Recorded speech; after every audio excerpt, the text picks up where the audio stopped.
le principe, alors le thème c'est les oiseaux, vous l'avez compris, j'espère, vous n'êtes pas trompé. Juste une petite précision, quand on m'a demandé d'intervenir sur cette thématique-là, en fait, d'emblée, j'ai souhaité plutôt avoir une approche sur les milieux. Je vous expliquerai pourquoi. Mais ça me semblait assez logique d'aborder cette thématique sous l'angle milieu, vu qu'on est en Brenne et qu'on a une mosaïque de milieux très, très riche. Et comme je vais vous parler de milieu, je vais tout de suite préciser une petite chose, c'est que sur le parc, on a de nombreuses communes qui occupent un territoire sur lequel on a des sols hyper variés et on a une géologie qui n'est pas du tout uniforme. Et ça impacte les milieux qu'on va trouver à droite à gauche. On le voit très nettement sur la carte, avec une zone d'étang très, très dense et des zones où on n'a quasiment pas d'étang. C'est le pays des 1000 étangs, la Brenne, mais il y a des zones sans étang. Ça veut dire tout simplement qu'on a un sol qui est très différent d'un secteur à un autre, avec des fois des petites variations qui changent tout en termes d'écologie. Je vais juste vous demander, il y a différents milieux qui sont représentés sous forme de photos, et je vais vous demander, eh bien, alors vous battez pas, hein, de les placer sur le territoire, sur la carte, sur la zone où ça vous paraît être un des milieux les plus représentatifs de cette zone. Je vais regarder un petit peu ce que vous avez fait. Ok. Alors, il y a une chose qui est très visible. C'est...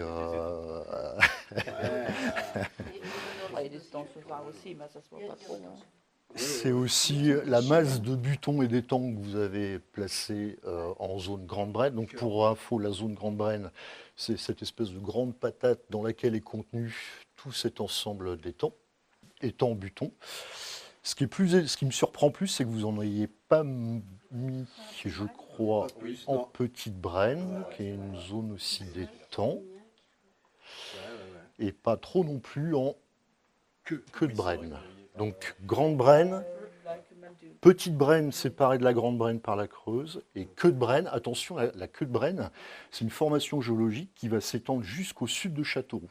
Voilà, donc ce qui veut dire, en grosso modo, ce qu'il faut retenir, c'est déjà que la Brenne, cette formation géologique si particulière qui est composée de grès, qu'on appelle nous les grès de Brenne entre nous, elle n'est pas uniquement localisée là, elle s'étire sur la zone Petite Brenne et sur la zone queue de Brenne, et au-delà des limites du parc. Voilà, premier point. Et puis, il faut à tout prix que je vous parle d'un secteur qui me tient à cœur. C'est le secteur de Buzancais-Sainte-Gemme.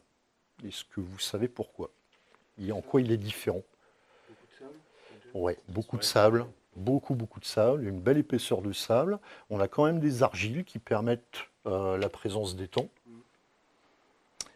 Et en fait, comme on est dans une zone de transition entre le grès de Brenne et le calcaire, on a des sources qui sortent du calcaire et qui vont alimenter certains étangs qui, eux, sont plutôt sur des sols acides. Et ça, d'un point de vue écologique, c'est rare et c'est très intéressant. Ça veut dire aussi que ces étangs rares qui sont alimentés par des sources, les niveaux d'eau varient finalement assez peu. Ils varient, mais assez peu. C'est pas comme un étang de Grande Brenne qui dépend complètement de l'eau de pluie, quoi. Voilà.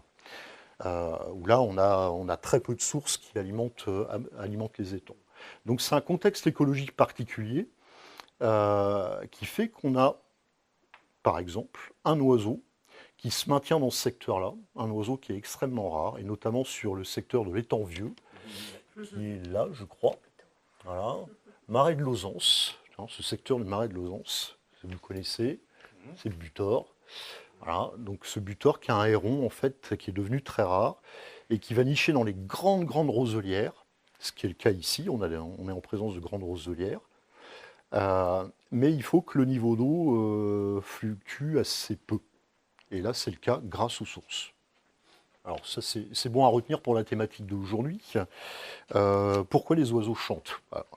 Alors, pourquoi les oiseaux chantent? Pour attirer les femelles. Alors oui, d'une part, pas que. leur territoire, Pour marquer le territorial. territoire, ouais. Voilà. Donc c'est les deux facteurs en fait qui font que les oiseaux chantent. Les mâles. Alors les femelles parfois peuvent chanter aussi, mais c'est surtout les mâles qui chantent. Donc le mâle chante pour attirer une femelle. Une fois que l'affaire est faite, il chante quand même pour défendre le territoire où le nid est installé. Le mâle va être stimulé par la présence d'autres mâles. Donc moins on a de mâles sur un territoire, moins les mâles sont obligés de chanter. En fait, il y a moins de concurrence, donc ils sont pas très chanteurs dans ces cas-là. Donc d'où la difficulté de repérer certaines espèces. Donc là, il se maintient une petite population de butors parce que les conditions écologiques sont bonnes et que du coup, ça concentre les mâles restants. D'année en année, on passe de 10, 12 mâles chanteurs à 2 mâles chanteurs. Ce que je note, c'est que vous avez mis les falaises aux bons endroits, sur l'Anglin et la Creuse. On a là 2 cours d'eau qui ont entaillé les calcaires. Donc on n'est plus du tout sur du grès de Brenne dans cette zone-là, on est sur des calcaires. Ces grès de Brenne qui ont été entaillés, donc ces calcaires qui ont été entaillés par les cours d'eau et qui ont donc formé ces grandes falaises, qui sont pour les oiseaux un élément très important, en tout cas pour certains oiseaux. Alors voilà, grand corbeau, pardon, donc plutôt un oiseau de falaise. Je vous le dis quand même parce que c'est intéressant de le savoir. Cette vallée de la Creuse, du fait du relief qu'elle a formé, elle est très particulière. Pour moi, c'est vraiment un milieu, un paysage à part. C'est vraiment quelque chose d'à part, aussi bien au niveau faune que flore. 2 exemples. Un au niveau faune. Vous avez par exemple le grand corbeau, mais vous avez aussi le grand-duc, qui est présent sur la vallée de la Creuse, dans le secteur du Blanc, et aussi dans le secteur sous Argenton, Saint-Plantaire, Cusion, etc. Donc il faut du relief. Les prairies. Alors j'ai mis que les prairies naturelles. J'ai figuré sur ces vignettes que les prairies naturelles. Une prairie naturelle, pour moi, c'est une prairie dont le sol n'a pas été touché. C'est un espace qui a été déboisé, alors parfois il y a longtemps cultivé ou modifié, mais dont la composition végétale s'est modifiée et dont on va trouver au moins une cinquantaine d'espèces sauvages dedans. 40, 50 espèces. C'est un point fort du paysage de Brenne. Il faut savoir une chose, c'est qu'il y a un concours chaque année entre les prairies naturelles de France et les prairies naturelles de Brenne en termes de composition végétale, de diversité végétale. Elles arrivent quasiment au même niveau que les prairies alpines, les prairies montagnardes. Et ça, c'est quelque chose d'exceptionnel pour une zone de plaine. Et à quel niveau, Au niveau diversité de plantes. Ah, d'accord. C'est pas les mêmes plantes, mais par contre au niveau diversité végétale, il y a autant de diversité. Ouais. Je dois peut-être vous raconter un petit truc avant ça. C'est quelque chose que je raconte souvent en animation. Moi, je connaissais pas la Brenne avant les années 90. Quand je suis arrivé ici, de voir une quantité d'oiseaux sur les étangs, ça m'a pas surpris. Je connaissais la Sologne et c'était un peu le même cas. Et c'est pas ça qui m'a marqué. Ce qui m'a marqué, c'est la densité de passereaux dans les prairies de Brenne. Moi, j'avais jamais vu ça. On prenait la voiture, on faisait un petit circuit. Tous les 200 mètres, il y avait un tarier-pâtre sur le fil, un bruant-proyer, enfin des espèces vraiment de prairies. Et j'avais jamais vu une telle densité. C'est plus le cas aujourd'hui. Vraiment, 30 ans après, c'est plus le cas du tout aujourd'hui. Il y en a encore beaucoup, mais c'est pas du tout la même densité. Je vais en prendre un commun, assez commun, le tarier-pâtre. Est-ce que vous avez déjà vu ce petit oiseau? Oui. Alors ça, c'est le mâle, qui est comme ça. Donc tête noire, petit col blanc, ventre rouge. C'est un oiseau typique de nos prairies, bordé de haies. Il va se mettre sur les fils de fer, en bordure de prairie. C'est pas un chant forcément facile à reconnaître, mais bon, il a une tête qui fait qu'on peut l'identifier assez facilement. C'est un insectivore, donc il dépend complètement de la présence des insectes. Et s'il est sur les prairies, c'est pas pour rien, c'est que les prairies naturelles chez nous génèrent une grosse quantité d'insectes. Donc il y a de la nourriture. On peut le trouver parfois dans des cultures, à condition que ce soit un paysage quand même assez varié. Ça, c'est une espèce qui moi m'a surprise quand je vous le disais tout à l'heure. Il y avait tous les 200 mètres, il y avait tel oiseau. Eh bien, il y avait notamment cet oiseau-là tous les 200 mètres. C'est moins le cas maintenant. Ce qui manque peut-être après, mais euh, c'est la trame bocagère qui couvre quand même une bonne partie de ce paysage. Alors, on n'est pas en Bois-Chaux-Sud. Bois-Chaux-Sud, c'est vraiment un paysage de bocage. Là, la trame bocagère, elle a une histoire un petit peu différente, encore que ça dépend des secteurs. Mais c'est une trame qui vraiment apporte un plus, et notamment sur la partie sud du parc Petite Brenne. On a une trame bocagère qui est quand même encore bien préservée et qui permet à certaines espèces de se maintenir. Prairie et trame bocagère, c'est un ensemble qui convient à pas mal d'espèces d'oiseaux.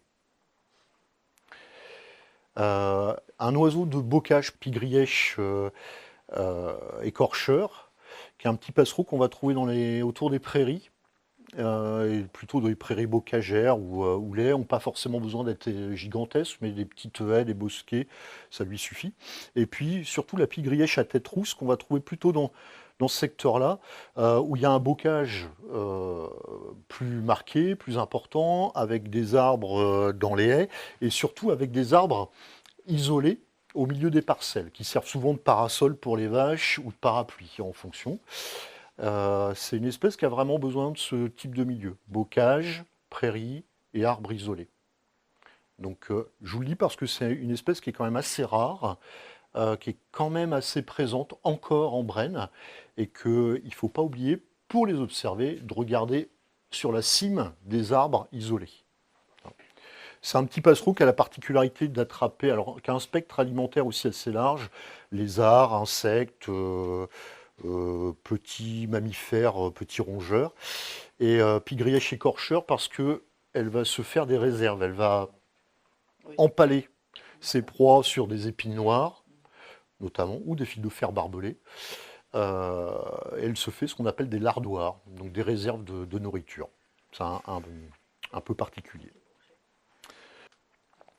Très rare, le blongios, c'est un peu comme le butor, hein. C'est un tout petit héron, vraiment tout petit, qui va nicher dans les roselières et qui est devenu aussi extrêmement rare. Voilà. Je ne peux pas faire le tour d'horizon, et puis je vous fatiguerai de tous les oiseaux qu'il y a en Brenne.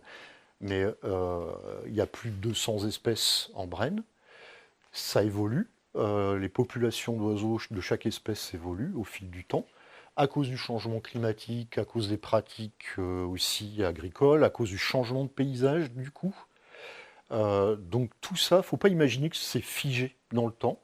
Ça a déjà évolué et ça évoluera encore. Ça ne veut pas dire qu'on n'aura rien, mais en tout cas les espèces en nombre, en diversité, en qualité vont évoluer. Voilà. Donc c'est vraiment... il faut vraiment se dire ça. C'est ce qu'on fait découvrir aujourd'hui, c'est sans doute pas ce qu'on fera découvrir et voir aux gens dans 20 ans. Et là, en fait, devant vous, vous avez le grand puzzle de la Brenne. C'est ce qui fait la richesse de ce territoire, c'est la diversité des milieux qui, d'un point de vue écologique, sont radicalement opposés, radicalement différents, et qui sont tous présents sur ce même paysage. Ça, c'est exceptionnel.